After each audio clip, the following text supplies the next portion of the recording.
mère suffisamment bonne, où nous avons parlé de Freud un petit peu, et puis des post-freudiens, Anna Freud,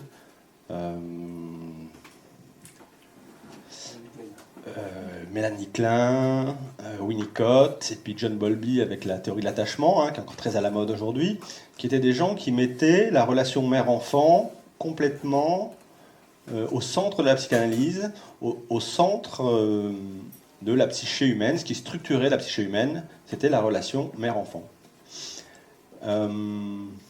Ensuite, nous sommes revenus avec Lacan sur le retour à Freud, qui a une vision beaucoup plus structurelle des choses, avec notamment des phases anales, orales, génitales, et puis les grandes structures qu'on traverse comme ça, la structure psychose,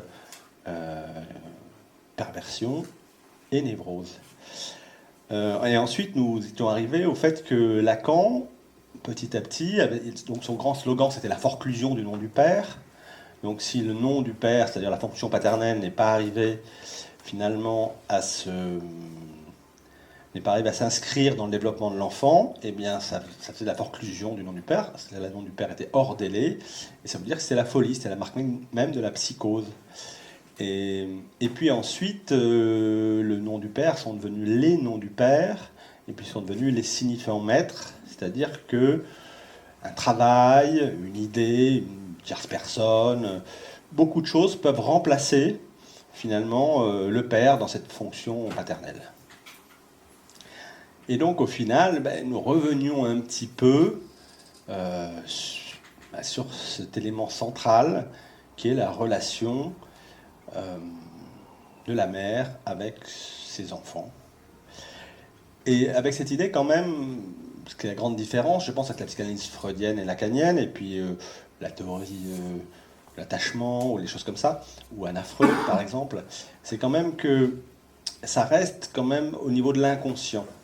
C'est-à-dire que si vous voulez travailler la relation d'une mère avec son enfant, par exemple, eh bien, il faut que la mère travaille avec la relation avec sa propre mère.